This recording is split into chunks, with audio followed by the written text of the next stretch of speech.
What's up, everyone? Welcome back to Every Week We Follow. We are back today with our usual weekly thoughts where Gary and I go over what happened at the weekend, things that are coming up, our general thoughts and feelings around Villa at the moment, and obviously any new news that has come in since we recorded our last episode, which was on Saturday night live after the game. If you haven't seen that, obviously go back and check out our reactions to the game. There's a lot of comments, interesting stuff from Leeds fans going, "You were lucky to get a draw." I'm always amazed how many opposition fans come on to channels and talk about stuff. But anyway, if you are new here, please do hit that subscribe button. Obviously, wait a couple of minutes to see if you like the content. If you want, give us a like. I think it's Hypes. It's Monday today, so give us your hype as well if you want to. And anyone who has been here before, you'll notice I've got a new look. I am no longer up against the wall. I've done a bit of a rejig. So yes, you can see a drum kit, but the rest of it, if I sit. Yeah. For the older viewers, mate, it's kind of it looks like you're out of the broom cupboard. You've progressed from Philip Schofield to Andy Crane. Well done. You got out of that. Jesus, what a name drop on this podcast. Anyway, Gary, how are you doing, mate? Yeah, I'm good, mate. I time to reflect over the weekend. I thought the reaction video went down pretty well, mate, if I'm honest. And the Leeds fans' point, I have to agree, mate. I think we were lucky to get a point. We didn't really do enough. We played okay for like 15, 20 minutes at the end of the game when we made the substitutions. But that's what good teams do, right? Yeah, look, I think we have to go. A point is a very good result for us, considering how the game went. You know, that when after Leeds scored, probably arguably one of the best free kicks I've ever seen at Villa Park, if I'm honest. There was a 5-minute spell there where they could have got a second. I think Martinez made a brilliant save from Calvert-Lewin, and they were just putting pressure in and around the box and win the ball high. And I thought, oh God! And if they'd have scored a second one, it could have been a different. I think it would have been a different result. But we hung in, and without really creating anything, really, I don't think the Leeds keeper had a save to make second half. And that was there was the Onana chance. It was first half when it was the Onana chance, the Watkins chance. Those were the two. Those were the two. Arguably, if one of those had gone in, then it would have been quite a different game. Yeah, absolutely. Goals ultimately change games, right? And one of the things that I thought about over the last couple of days is we've gone from, like, obviously we were known for scoring loads of goals from outside the box, right? And the reason why that was happening is because we were playing in and around the eight. Well, we were shooting, but because we were playing in and around the 18-yard line. But now, for whatever reason, we seem to be trying to get to the byline to cut it back. And I don't understand that. Like, I think we said that when Sancho came on, there's a couple of times he took on his player, cut inside, and from where we sit, you could see that angle to curl it into the far post, and yet he played a ball to Cash overlapping, and I was like, and he got then. It was a good ball and all that, but you go, mate, just have a putt from there. You're on the edge of the 18-yard line. Like, we've been scoring thunder bastards for fun, and so it feels like they've been told to do it by Emery, and I don't understand why that's happening, because with the lack of energy and tempo we're playing at, we're not creating enough in those areas at the byline, if that makes sense. Yeah. We get into those areas at the edge of the 18-yard, but rather than shooting, we're trying to get to the edge of the byline. When we do get to the byline and cut it in, where's the movement and the understanding of where the ball's going? Obviously, we'll touch on in a sec on that person that is playing in that central striker role who is not doing a fat lot. We will get onto that in a minute, because that's one of the main points that I want to touch on. In that, especially against Leeds, when we didn't take shot, there was times where we were like, should have took shots, and there was times where we were taking shots, and we were like, why are you shooting? And it was really weird. And like, when they were shooting, God, were they bad? Like, leaning back, kind of stood still, not running onto the ball. And so it was straight into Rose Ed, like so many times. And the one time where we did do the normal shot, cut in, bang, Buendia hits the post. And then obviously Watkins is offside for the goal, for the disallowed goal. Yeah. Ultimately, right. Yeah. The bottom line is we are fighting for a top 3 finish and to win the Europa League. And if we're going to do that, it doesn't matter about the performance. I said this before. It doesn't matter about how we play. It's about getting the results right. But so we can have this dip in form, and we know why, because we're missing the core of our midfield, right? That's understandable. But the players that are stepping up to the plate absolutely have to bring more. Like, I'm not saying in terms of ability, because I don't think you can replace those three properly, right? But it's affected Onana massively. Like, Onana's a £50 million player and has been mostly outstanding this season when he's played with either Tielemans or Kamara, right? But in that case, he's now become the main man, right? But it's almost like he's expecting Douglas Luiz to be the main man, and we know Douglas Luiz isn't at that level. It's why Unai Emery sold him in the first place. But we know he loves the Villa and he plays with his heart on his sleeve. It's not good enough. He wasn't good enough at the weekend. Like, he gave the ball away sloppily. He give stupid little free kicks away, which reminded me of what he used to do when he was first there in dangerous areas. He was the one that gave the free kick away that went from the goal. He's too hesitant.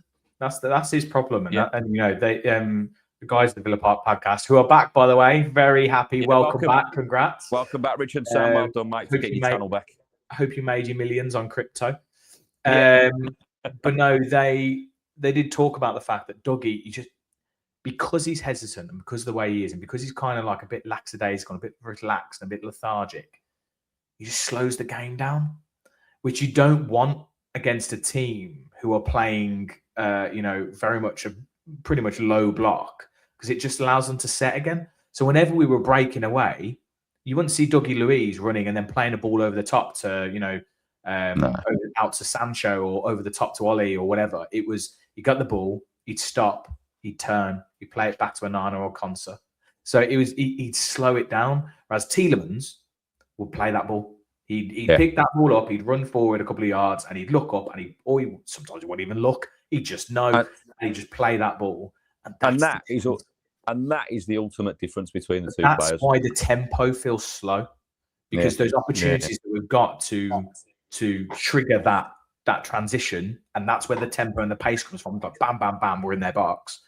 We're going bam, bam, doo-doo-doo-doo-doo. And then they get back, and it's like, oh, play it around four again. So it's just frustrating. It's just frustrating. But before we get on to a little bit more about that, I wanted to touch, because this is going to be the main thumbnail and title for the video, Tammy Abraham, right? So Tammy Abraham.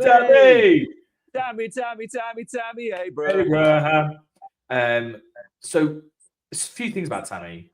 He obviously had a goal disallowed against Brentford. No fault of his own. It's basically he scored a goal, like as in terms of his form, he scored a goal. Really, he found the back of the net. Newcastle scores. Comes on against Leeds with 15 minutes to go, which 5 minutes, by the way, is just players lying on the floor and stuff. So he's pretty much only had about 10 minutes on the pitch. Yeah, doesn't do a lot, but gets a goal, right? Yeah. So he technically scored 3 in like 5 or whatever it is. In very little appearances. He only had 1 start, I think, in that. Yeah, maybe he only started against Brentford, didn't he? So if we're not going to play him, why did we buy him? Why did we sell Marlon? I mean, obviously, I understand Marlon wanted to play minutes and stuff, but like, if you're not going to play the guy that comes in anyway, what was the point? You might as well just took the money for Marlon and just put it elsewhere and just kept Ollie on the pitch. Like, I don't understand why he's here. I'm trying very, very hard not to get angry about this situation, right? Because, equally, by the way, sorry, he might start on Wolves and now he starts. Well, but I don't understand why he didn't start against Leeds. It doesn't make sense.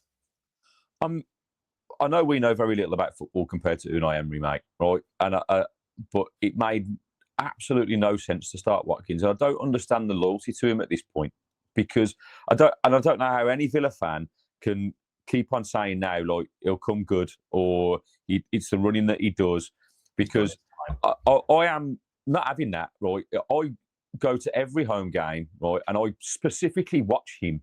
I watch him like a hawk, because I'm trying to find the positives in his play, but he's fucking shit, mate. Like, there's no two ways about it. The movement is not good enough, right? He made a couple of runs on against Leeds that, yes, the ball should have been played to him and he didn't get it. But his reaction to that was fucking shocking. He just didn't do it again. Like, he looked pissed off. I didn't get the ball. So I then watched, and I am comparing him to Haaland because what the point I want to make is about desire, about what you want for the. It doesn't even need to be Haaland. It doesn't need to be Haaland. There's plenty of other players. Even Gyökeres yesterday, like, he looked really good against Spurs. Hungry movement. Same with Tammy. The movement is better. Like, but I watched the Man City game on the evening, and I watched Haaland for 75 minutes run his fucking nuts off, like bully defenders, get involved in their faces, let them know they were there, hold the ball up, sprint back 75 yards 2 or 3 times. Watkins did it in the first 15 minutes and won a ball, but that was the only thing he did. It's just, for a main striker, simply not good enough because he once scored 19 goals in 23-24. Like, that's then. This is now. He's doing fuck all, offering nothing, right? No assists, no goals, no hold-up play, really. Even his hold-up play on the weekend was poor, right? And people are still defending him. Even Unai Emery's still defending him, like, kind of giving him starts. And then you've got Tammy, who's literally still on the sideline, warming up, looking at Unai Emery going, what the fuck's going on, man? Like, put me on. I'm ready. He's coming out and saying, I'm hungry. Where's Watkins' desire for that? Where's he, like, coming out and going, I'm hungry for this. I want it. And this is a fucking World Cup year where he could get on the plane. If I was Thomas Tuchel, I wouldn't even be fucking taking it. He can come and fucking put the kit out, maybe. Or I'll employ him as that. But, like, as a striker, like Harvey Elliott in the Christmas ad. Yeah, that's what, mate. It's no longer defendable. I've taken other people's point of views. Like Sam from True Adventures made some valid points. Like, you see it in your own lens, right? And Ollie's got all these great attributes, which I've never ever like disagreed with. He has, but now in this killer moment when we are 11 games away from the end of the season, where we can finish third and win the Europa League, we ain't doing it with him as our leading striker. It just ain't going to happen. I said that at the start. If we're going to do something this year, we need something. Now, we've got rid of Daniel Marlon, right, who scored 7 goals in 11 starts, right, 7 and 11, right, gone to Roma and scored 5 in 5, right, and we can't find a way to incorporate him into our team because we don't think he's a number 9. Fuck it, mate. When did he ever run a games to prove he could be a number 9? Do you know what I mean? He had 1 or 2 and then he dropped. Like, I love Unai Emery, but some of his decisions have been absolutely strange in the last few weeks in terms of what he's gone with up top. Just this season, there's been some weird stuff this season. Wasn't there? The start of the season that was a bit strange, and then it obviously you're going to question the stuff when you're not having a good run of form. So obviously those first 5 games where we couldn't even get a goal, you're going to question it. Now we're going to question it now because we've had a bit of a dip. So obviously you're not going to question him when we've won 14 or 11 games on the trot, whatever it was. That's football, right? When you win, you fucking is the gym. When you don't, you got to take the criticism. Now, again, the other decision on Saturday was to start Leon Bailey. Now, what the mate? That's even worse. That's worse. We got rid of him for a reason, and like I understand bringing Dougie back because like it was an absolute necessity. We need something in the middle of the park. We've got 3 players out. He was all right when he was with us, like, and we loved him as a fan favourite. Bailey. We were literally all like, get him out, get rid of him. Then we got rid of him, put Gasson there, who was horrendous, by the way, scored for Palace the last minute the other day. Incredible. You can't make it up. Bailey back in, and he's just as bad as he was. So we literally like, well, what have you seen there? Why didn't you play Alex? Why didn't you keep Alisson? Why didn't you play Alisson there? Why didn't you? I don't know. Sancho, mate. Oh, Sancho. Yeah, why is he not playing Sancho? What the? Even Wendy, I'd actually rather see Morgan Rogers there. Like, I don't know why. He's so bad. Do you know what was really frustrating about the Bailey thing? So I don't know if you saw it, but he was on AVTV, the Villa podcast. And he said he's so happy to be back. He loves everything about Villa, loves the coaches, best manager he's ever worked for, blah, blah, blah. I'm excited to come back and try and win something. Well, fucking try then, you prick.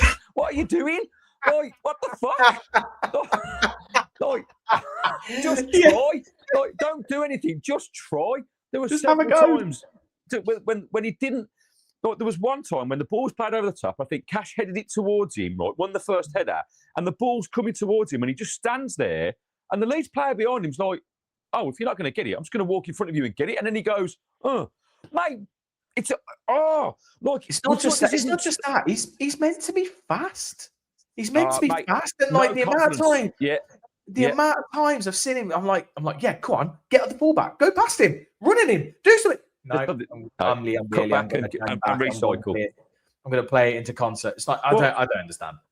Mate. Obviously, you know, I do the TikTok lives. I did one last night, and that I've got a certain person that comes into the lives that says he's the Aston Villa nutritionist, right? Now, again, could be absolute bullshit, but he does drop little snippets of information to me, and I'm like, God, if that's true, it's great, right? So I basically was going off on Watkins and Bailey on the live sort of thing, and he was like, he basically said there's going to be changes for Wolves, and Unai had them all in yesterday to if this guy's making it up, it's some effort that he's putting in. It's some effort, right? But in my head, I want this to be true. It's probably just bullshit, right? But apparently Bailey wasn't in the "I'm having a go at you" people, right? Because he doesn't take criticism very well, apparently, and he's a player that needs an arm around the shoulder. Now, again, let's just say, for argument's sake, that is true, right? Fuck, absolute bullshit, mate. Like, come on, this isn't Sunday League. This isn't a 15-year-old kid you've got to put your arm around to make sure he doesn't mentally fucking break. You're talking about a professional athlete. Like, mate, just sit him down and go, do you think this is good enough, mate? You're getting paid this amount of money, right? With fucking third in the Premier League, and you think that's the standard that's good enough, right? Now, it's just nonsense for me, because I don't give a shit about what anybody says, and they can come at me in the comments, right? The very, very bare minimum from this Villa team is all I want is that every single player on that pitch, when they put this fucking shirt on, right, are busting their fucking ass to try and win it. Now, people had a go at Mings on Saturday, but at least he fucking tried. Mate, he was... Leeds played it really well. That isolated him, so he had most of the ball again. They do that because he's not a ball player, but he was trying to make things happen. He was everywhere. Well, I said to you tonight, he was running across the back four, trying to make things happen. I'd rather someone like that in my team than a fucking Bailey who's walking around not giving a flying fuck. That's what it feels like. And you can say that he's trying, but it's like I liken it to what Ava's manager said to her. Like, if your head's not in the game, so it is psychological, and you go, like, you can look like you're trying without really trying, right? So when you close, as an example, when you're closing something down, you're running towards that player, but you've got no real intention to fucking get there. There's no intensity in the run to close it down. Or you can make a run for the ball and it doesn't come, but then instead of coming back in and doing it again, like, you just fucking, the ball didn't come to me, right? And then the ball goes into that space where you could have been, and you're not there. That happened with Ollie. It happened with Bailey, and it is absolutely infuriating. And I think any of our viewers that truly follow football and watch football will know that I'm making a valid point here. This isn't about trying to be critical of Ollie. This is about and Bailey. This is about simply they are not doing the very basics that are required to compete in the Premier League. Like, it's as simple as now is the business end, and it comes down to how much do you want it? How much desire have you got personally in you? And that Emery can't coach that. That's not an Emery problem. That is a personal kind of thing. Like, you can have all the ability in the world, but if you haven't got the desire and you haven't got the hunger, like, you're going to fall flat. And that's what could undo us. And I think the frustrating thing about the Tammy situation is, if you against Brentford when he started, right, he didn't get the ball like Ollie, but he was constantly running. He was running in and out of defenders. Like, he just brings more energy. Obviously, he's a couple of years younger than Ollie. He's got a yard of extra pace. How you don't start him, I don't know. I just don't know. I was going to say, that's not an excuse to start Ollie. Oh, he's a bit older, we're going to give him. That doesn't make sense. But what I was going to say was before, because you were talking about us getting to the byline now and trying to, like, cut it back. That's not what you do for Ollie.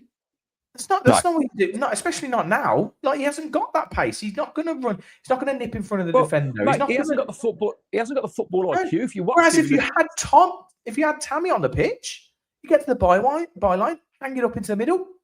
Guy's massive. I don't understand. Like, it's like we're trying to play to his strengths without him on the pitch. I don't understand. It doesn't make sense. Yeah, mate, you're right. It doesn't make sense. And actually, when we did get to the byline, if you watch it, Ollie didn't make the correct run at any point, right? So when the times that we did get to the byline, we're either going to the near post or far post, right? Yeah. So when it went to the near post, he was at the far post. When it went to the near post, he was at the far post. I was like, like, make it make sense to me. I think Anyway. there was one ball that came over that even Rodgers was like, because he'd gone to the far post and it was overhit, but he's looking at Ollie going, and I think Ollie was on the edge of the area or something. And you go, I'm just confused as to what we're trying to achieve in those moments. So help me in the comments, explain to me. Maybe I am just fucking stupid and don't know what's going on. But in terms of what I'm watching with my own eyes at the games, like that, if you go back a few weeks when we played Fenerbahce in Newcastle, right, to change that front four is stupid into a certain degree. And this is my argument for Ollie, right? Because against Fenerbahce and against Newcastle, Rodgers, Buendia, Sancho and Watkins were linking up brilliantly. We had some lovely passes of triangles getting into key areas at the edge of the area or in the box where we almost had an overload. And all of a sudden, he's decided to change it and use Bailey or not play, and it just hasn't worked. I can only like I say, I can think. The only thing I think of is that it's based on who we're based on the fact of who we're playing, and like Newcastle and Fenerbahce, we're never gonna play that low block. So it was like, right, we're gonna get room here, and we're gonna get movement. We're gonna be able to like get in and around them. Whereas Brighton, Leeds, Brentford, when they went down to 10, but obviously we'd set up anyway in the way we had. They were gonna always play more defensive. So maybe there's something in that, but yeah, I don't know. Against Wolves, if your nutritionist friend is right, there has to be at least three changes. There has to be three changes. 100%. Barkley, Sancho, and Tammy need to start. Yeah. Tammy has to come in. Tammy has to come in for Watkins. Sancho has to come in for Bailey, and I would say Barkley probably comes in for Dougie. Because I still think Buendia, he hit the post and he did something. He showed something. It was interesting. On Finalysis, by the way, please go and download the app, people, and like all our comments and things and get it going. Right, launch party coming in March. Looking forward to that. Happy days. I can't. And it was such a mixed bag of review from Buendia. There was a couple of people that went in on him, and I was like, okay, right. I kind of like he was for large portions of the game went missing, right? But this is part of our midfield nightmare, really, because he's gone from being that impact player or starting and having the confidence because he knows that, he's got better players around to being a main man. And I don't think he's ever been that. He could be, but I think it's harsh to have a go at him because he's been so good this season, right? It's not also, like we were going wide. We kept going wide and going to the byline. Yeah. Not going to get it to Wendy that way. Well, we couldn't, and this brings back to the point when you were talking about getting with those players and low blocks, is that when the tempo's not good enough, you kind of nullify Buendia. It has to be quick into, and that's where he thrives, and he's proven that, right? Yeah. He's good at that. He's got better at that. He used to be really poor and give the ball away, but with better players, he's risen his game, and that's what's made him have a good season this season. So we didn't utilise him yesterday, and it's annoying for me when we play against teams, and has been all season and last season when it's. And I think even Emery said this, So it's not as if he's telling them to go out there and play slowly. This is down to the players to impact the tempo, because that possession football works against low blocks as long as you are constantly moving the ball quickly, little 1-2s, little triangles to move. You have to move players. And on Saturday against Leeds, we didn't do it. We just didn't move them. Like you could see how they set up. They had Calvert-Lewin at the pinpoint of it. They had two behind him, then a three. And it just meant that could move backwards and forwards wherever we were. So if they went long, they just stepped it back. And within a second, they had 9 men behind the ball. If they pressed, like, it just took out Anana and Dougie with no space and isolated Rodgers. So it was a brilliant tactical thing from Farker. I think we have to give credit for that.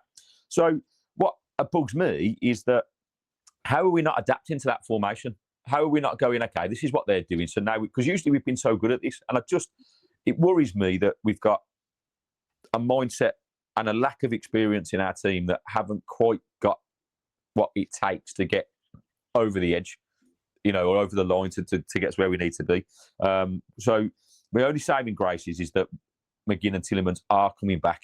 they will be back hopefully in the next few weeks, month or so. I think Tielemans' time. I was reading the other day. I think Tielemans' time frame isn't until like the end of March, but there is an international break. So I think he would potentially be back for Forest. So that's another 4 games. But McGinn potentially could be on the bench against Wolves. Yeah, I think McGinn as a starting block, mate, is the one. Just for that sheer captain drive. I always talk about, because everyone always questioned the quality of McGinn and being like, is he, all he does is kind of run around and give us energy and that kind of thing. But actually, more recently, the thing he does is, yes, okay, he does the energy and he gets the grit and he gets the team going and he takes the game by the scruff of the neck. But also, he just takes players out of the game. As in, and I don't mean he just comes in with like a crunching tackle and takes him out of the game. What I mean is we play the ball into him and he uses that ass of his and he turns and that player's gone. He's a bummer. He's gone. That player's gone. He's gone past him. Now we're running for the only other person who can do that in our midfield is Rodgers. So if you've got McGinn doing it as well, you've then got Rodgers who's free. And so you've now got this space and you've got this drive to run. And he can run past someone. He can run past players. You see him run along and he puts his little fucking chicken wings out. And he gets over and he's just like, you ain't getting this past me. So he his vision, his execution of long balls and passes is incredible. Like the guy he's an unsung hero in our team. And I agree. It'll be interesting because I think against Wolves we will play Sancho, but it'll be interesting where if we play Chelsea, I think we'll play McGinn on that right hand side. 100%, mate. I think just for what he offers in energy wise against those sort of teams, you need him, right? And you mentioned something there, which I think is the key for our success. Really, is freeing up Rodgers.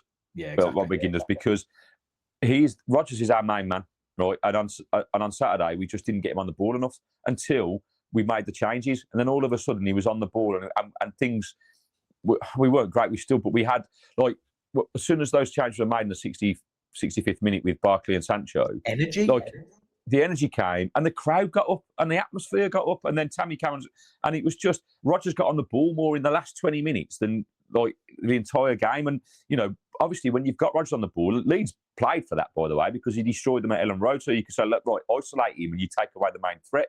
And that's why I was disappointed that Emery didn't make those changes at half time, because it wasn't working in the first half. And to go another 20 minutes into the game before you change it was what are we trying to do here? What were you hoping to happen? That suddenly Bailey's going to turn into prime Maradona and fucking take everybody on and score a goal? I suppose as a manager, though, you give that halftime team talk and you basically go, right, this is what I expect of you. You give them a chance to make an impact over the next 10, 15 minutes. If it doesn't happen, you make the changes. I suppose that's what you do, right? Because otherwise, you set a precedent for. I'm going to give you a rock up the arse. I think you got to be ruthless. I think you're playing into egos, or you go.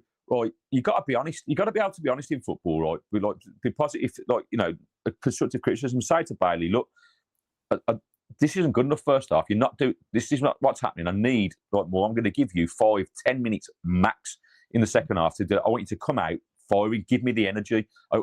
Forget about what you do on the ball. I want to see the energy. I want to see you driving at players. I want to see get the ball and drive at players, or just I want to see your movement here. I want to see you closing down here. That's what I need to see. And if I don't see it, then you're coming off. Right? It's as simple as. And the fact that you give these players 15, 20 minutes to do it, when you know in their head that clearly it's not there at the moment. You've got to take these players away and get them sorted up here. That's I get it. It's personal relationships, and clearly Emery loves Leon Bailey.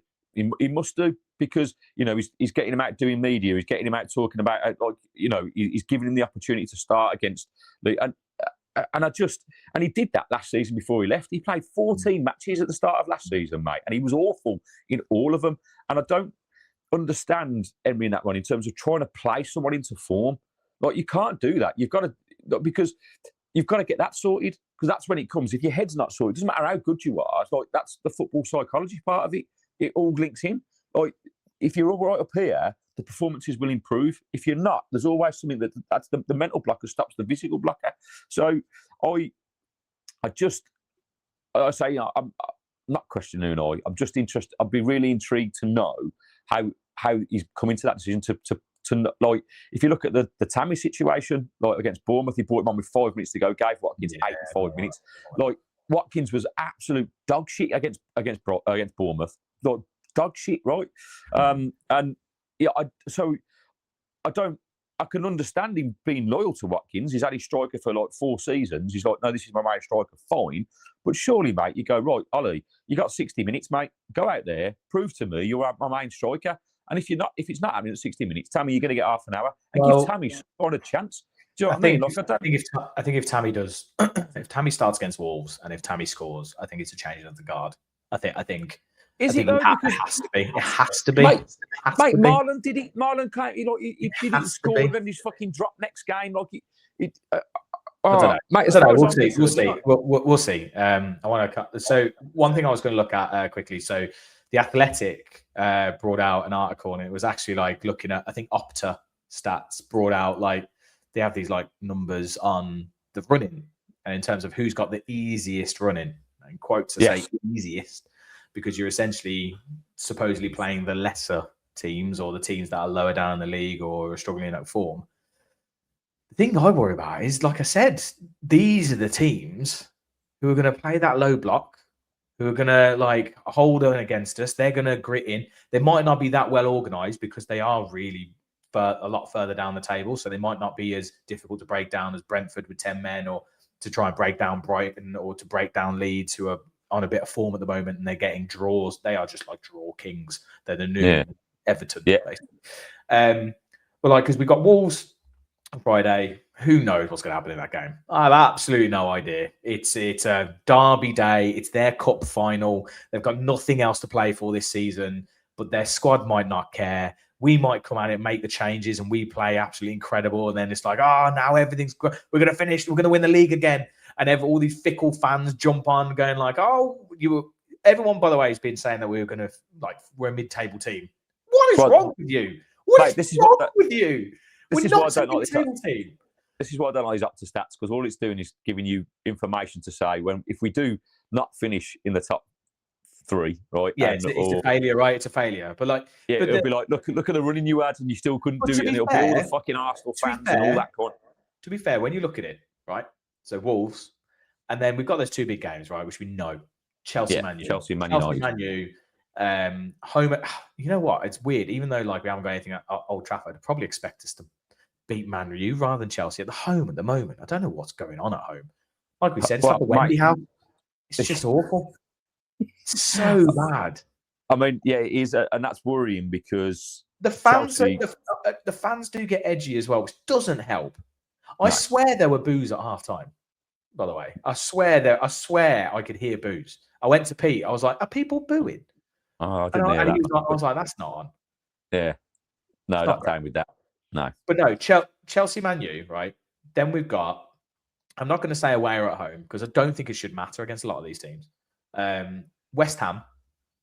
Yeah. Okay, fine at the bottom. They're playing all right. Nuno does like the counter-attacking football. Could be a bit tricky, but I still expect we should beat West Ham. Forest, annoyingly, Vitor Pereira really does seem to have got them a little bit going, but they can't score for shit. So probably 0-0. Sunderland. Yeah. Fulham. Yeah. Spurs. Yeah. Burnley. Yeah. Like, this is why after stats is saying this is the easiest running, because those 6 games there about 5 weeks ago, you're looking at going, like that's 15 points, or 18 points. Then obviously the last 2 games of the season, Liverpool City. So we should be picking up 4 or 5 wins in these last we should games. Yeah, easy. Like, and I think if we do get those, I've said before, 5 wins, I think we're there. So I think if we can get Wolves and then we can get 4 from the rest of them, I think we've got Champions League. Liverpool, by the way, fuck off, Liverpool. Oh my God! If anyone saw it yesterday, one, mate. Fuck off Forest, you twats, and 2, fuck off Liverpool. Like, mate. Straight. That's how you really feel, James. Well, it's 6 points now, isn't it? 6 points is that gap. 6 points is the gap. Look, if we're talking about fucking off, right? Arsenal to a certain degree. Let's talk about the Spurs goal that was ruled out for a push, right, on Gabriel, right? So, I mean, Arsenal, Spurs were terrible in that game, mate. This is what I'm talking about, inconsistency. So, I understand why Spurs fans are frustrated. Like, don't be wrong, Arsenal were the better team yesterday. Second half, they absolutely blew Spurs away. But goals do change games. Spurs going down, right? Mate. And Spurs going down. I'd love it. It'd be great. But that second goal should have stood, right? Yes, he's got two hands on his back, right? But he barely touches him. And then this morning, I've seen Tottenham fans going mad because, I don't know if you remember, against Liverpool at the Tottenham Hotspur Stadium, Ekitike scored a header, right, which was given, where he jumps and he's got two hands on one of the Spurs central defenders and he pushes him slightly, and it's minimal contact. Probably it's corruption at its finest. It's corruption at its finest. And it is, it should have stood, mate. And I'm not saying Spurs were shit second half yesterday, right? But goals do change games. And if that goes to 2-2, it's very different. And it feels like the powers that be are just helping the right teams out at the right time. Because my other argument with the Liverpool, yes, Van Dijk was not offside. How is Ekitike not affecting play? He's literally jumped. He's there. Right. So Amber's boyfriend's a Liverpool fan. He came over last night, right? And I said, right, get that fucking goal up on the phone. We're going through it, right? He said, how's he not? He's not interfering. I said, how's he not interfering? He's right in front of fucking the defender. And also, as the ball comes across and Van Dijk heads it, he prevents Mikalenko going to... Now, Mikalenko probably wouldn't have won the ball, but he definitely prevents him from making any kind of challenge, which allows Van Dijk to win the ball, right? It has to be offside. I watched it on the TV. I came back from a walk with Sarah, and Ava was watching it, and so I saw it as it happened, and I was like, and she went, "Oh, they've scored," and it came up and went, "Oh no, that's offside." And I was just waiting for the decision to be made, and I went, "Goal!" I went, "Oh, fuck off! No way, that is corruption at its finest, man. How is that a goal?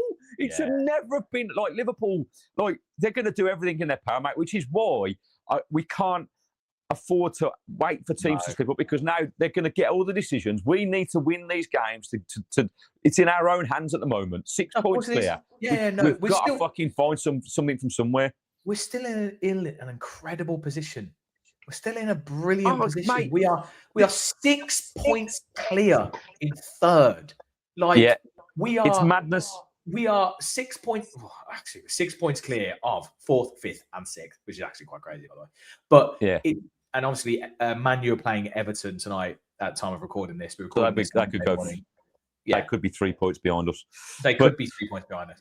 But it's just like, how boring. How boring would it be if it's Arsenal, City, Chelsea, Man U, and Liverpool as the top five? Mate, man. Yeah, we've got to stay where we are, and I think now these criticisms that we're talking about Ollie and Bailey and stuff, it feels like a bit like anxiety inducing because we're so close, mate. Like we're 11 games away. Why we're getting edgy. This is why the fans are getting nervous, and it does transition to it does transcend. I don't know. Yeah. It does go to the players. The players feel it on the pitch, and that's part of sometimes why you can say we've got to help each other, right? Yeah, but they've got to come in with the confidence in as you believe in they can do what they can do, and that will get the crowd up.